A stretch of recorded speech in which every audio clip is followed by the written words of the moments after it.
Field marshal Syed Asim Munir کا دوبارہ دورہ امریکہ بھارت کے لیے بڑا دھچکا۔ پاک بھارت حالیہ کشیدگی کے بعد امریکہ کا پاکستان کی طرف جھکاؤ بڑھ رہا ہے۔ برطانوی اخبار فائنینشل ٹائمز نے مودی سرکار کی سستی کا پردہ چاک کر دیا۔ لکھا فیلڈ مارشل کی امریکہ میں اعلیٰ سطح ملاقاتوں کو بھرپور پذیرائی ملی۔ غیر معمولی سفارتی حکمت عملی سے صدر ٹرمپ کا اعتماد جیت کر سیاسی منظرنامے کو ہلا دیا۔ سپہ سالار کی واشنگٹن میں سرگرمیوں نے تعلقات کو مزید مضبوط بنایا۔ دو طرفہ روابط میں غیر معمولی بہتری سے دنیا دنگ رہ گئی۔ پاکستان کی سینئر عسکری قیادت نے امریکی مفادات کو راغب کرنے کی منظم حکمت عملی اپنائی۔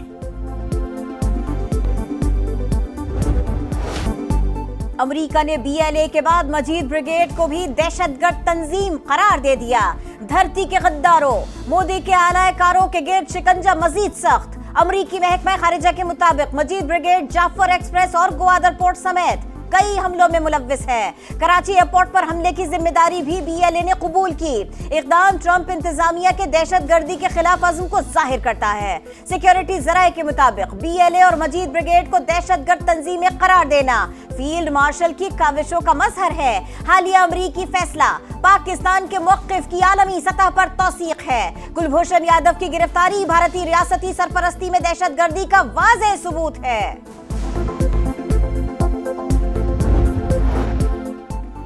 پاکستان کا بی ایل اے اور مجید بریگیڈ کو غیر ملکی دہشت گرد تنظیم قرار دینے کا خیر مقدم۔ ترجمان دفتر خارجہ کا کہنا ہے پاکستان مجید بریگیڈ کو 2024 میں دہشت گرد قرار دے چکا۔ پاکستان نے بے شمار قربانیوں سے خطے اور دنیا کا تحفظ ممکن بنایا۔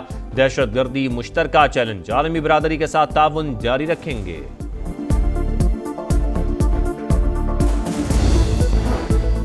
بی ایل اے اور مجید بریگیڈ پر پابندی لگانا خوش آئند ہے۔ پاکستانی موقف کو تسلیم کرنا بڑی کامیابی ہے۔ بھارتی سہولت کاروں کو لگام ڈالنے کے لیے مزید اقدامات کی ضرورت ہے۔ اقوام متحدہ بھی بی ایل اے اور مجید بریگیڈ پر پابندی لگائے۔ بلاول بھٹو کا مطالبہ، کہا بھارت ابھی تک پاکستان سے عبرتناک شکست نہیں بھولا۔ پانی روکنا بزدلانہ اقدام ہے۔ بھارت کو سنتاس معاہدے کے مطابق پانی دینا ہی پڑے گا۔ چیئرمین پیپلز پارٹی نے مزید کہا 9 مئی کو سیاستدان اپنے دائرے میں نہیں رہے۔ بھارتی اسپانسرڈ فتنہ الخوارج پر پاک سرزمین تنگ، بلوچستان کے ضلع جوب میں سیکورٹی فورسز کا آپریشن، مزید 3 بھارتی اسپانسرڈ خوارج ہلاک، اسلحہ اور بارودی مواد برآمد۔ 4 روز سے جاری آپریشن میں ہلاک خوارج کی تعداد 50 ہو گئی۔ آئی ایس پی آر کے مطابق فورسز ملک کی سرحدوں کو محفوظ بنانے کے لیے پرعزم ہیں۔ پاکستان کے امن، استحکام اور ترقی کے دشمن کبھی کامیاب نہیں ہوں گے۔ دہشت گردی کے مکمل خاتمے تک جنگ جاری رکھیں گے۔ صدر مملکت اور وزیر اعظم کا سیکورٹی فورسز کو خراج تحسین۔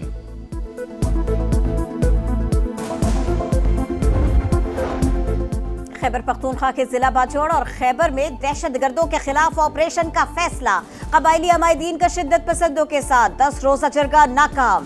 فتنہ الخوارج نے علاقہ چھوڑنے سے انکار کیا۔ سرکاری ذرائع کے مطابق خیبر اور باجوڑ میں 600 سے زائد دہشت گرد موجود ہیں۔ 80% سے زائد دہشت گردوں کا تعلق افغانستان سے ہے۔ باجوڑ میں 40,000 سے زائد افراد علاقہ چھوڑ چکے۔ بھارت مغربی دریاؤں کے پانی کو پاکستان کے استعمال کے لیے چھوڑے۔ انڈیا زیادہ پانی ذخیرہ کرنے کا مجاز نہیں، فیصلہ حتمی اور فریقین پر لازم ہے۔ سنتاس معاہدے کی تشریح پر عالمی ثالثی عدالت کا فیصلہ، پاکستان کا خیر مقدم۔ ترجمان دفتر خارجہ کا کہنا ہے فیصلہ پاکستان کے تاریخی موقف کی تائید ہے۔ پاکستان معاہدے پر اب مکمل عمل درآمد کے لیے پرعزم ہے۔ توقع ہے بھارت بھی فوری طور پر اس پر دوبارہ عمل درآمد شروع کرے گا اور فیصلے کو اس کی روح کے مطابق نافذ کرے گا۔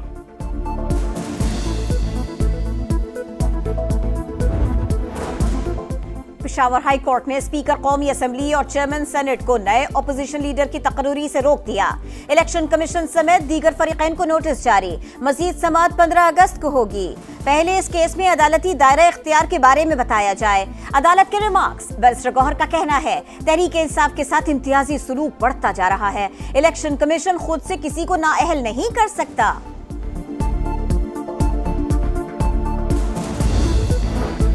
لاہور کی انسداد دہشت گردی عدالت کا 9 مئی کے 2 کیسز میں شاہ محمود قریشی کو رہا کرنے کا حکم۔ سپرنٹینڈنٹ اڈیالہ جیل کو ملزم کی رہائی کا مراسلہ جاری۔ لکھا اگر پی ٹی آئی رہنما کسی اور مقدمے میں مطلوب نہیں تو رہا کیا جائے۔ اے ٹی سی کا یاسمین راشد، عمر سرفراز چیمہ، میاں محمود رشید اور اعجاز چودھری کی جائیدادیں بھی ضبط کرنے کا حکم۔ عدالت نے چاروں مجرموں کو گزشتہ روز 10 سال قید کی سزا سنائی تھی۔ سزا یافتہ مجرموں کے جیل وارنٹ بھی جاری۔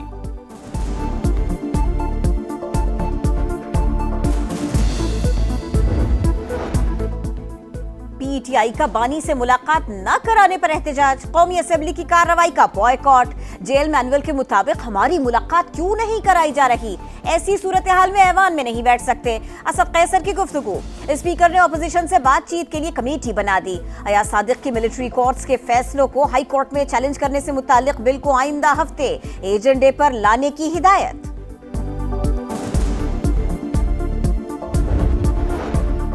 بیرون ملک پاکستانی تاجر، معاشی سفیر، حکومت غیر ملکی سرمایہ کاروں کو مکمل سہولیات دے رہی ہے۔ وزیر اعظم شہباز شریف کی شکاگو چیمبر آف کامرس کے صدر نوید انور چودھری سے گفتگو۔ ملاقات میں آئی ٹی، ٹیکسٹائل، زراعت اور خدمات کے شعبوں میں تعاون بڑھانے پر بات چیت۔ وفاقی وزیر مواصلات عبدالعلیم خان سے آذربائیجان کے سفیر کی ملاقات، دو طرفہ دلچسپی کے مختلف امور اور خطے کی موجودہ صورتحال پر بات چیت۔ عبدالعلیم خان نے کہا مشترکہ چیمبر آف کامرس مثبت اقدام ہے، دونوں ممالک زمینی رابطوں سے تجارت میں اضافہ کر سکتے ہیں۔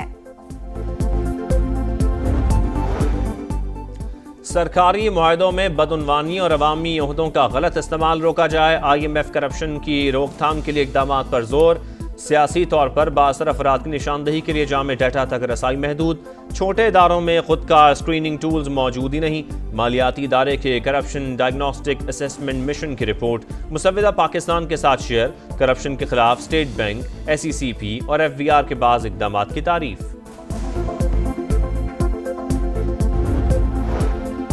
غزہ میں آگ اور بارود کی برسات، الزیتون کے علاقے میں بمباری، مزید 12 فلسطینی شہید ہو گئے۔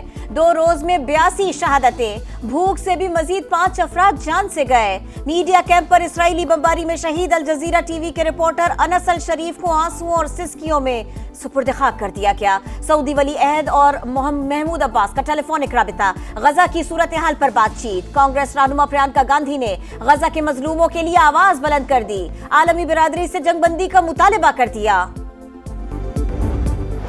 ون ڈے سیریز ہوگی کس کے نام؟ پاکستان اور ویسٹ انڈیز کے درمیان فیصلہ کن میچ آج شام 6:30 بجے شروع ہوگا۔ دونوں ٹیموں کے درمیان 3 میچز کی سیریز 1-1 سے برابر۔ پہلے میچ پاکستان 5 وکٹوں سے جیتا، دوسرے میں میزبان ٹیم کامیاب رہی۔ بھارتی ریکارڈ پھر پاش پاکستان کے راشد نسیم کے 3 نئے عالمی اعزاز۔ کک سے 8 ماربلز توڑ کر بھارت کے نارائن کا ریکارڈ اپنے نام کیا۔ گردن کے پیچھے سے 55 بار اور ٹرائنگل انداز میں 170 بار ننچکو گھمانے کا ریکارڈ بھی بنایا۔ پرچم متائے رب کریم پرچم، آزادی کا جشن منانے کی تیاریاں جوش و خروش سے جاری۔ سبز ہلالی پرچموں، جھنڈیوں اور بیجز کی خریداری۔ فیصل آباد میں سائیکل ریلی، سائیکلسٹ کا قومی پرچم تھام کر شہر کا چکر۔ گورنر ہاؤس کراچی میں مارکہ حق جشن آزادی کی تقریب، شاندار آتش بازی نے آسمان رنگین بنا دیا۔ عاطف اسلم کی خوبصورت پرفارمنس نے میلہ لوٹ لیا۔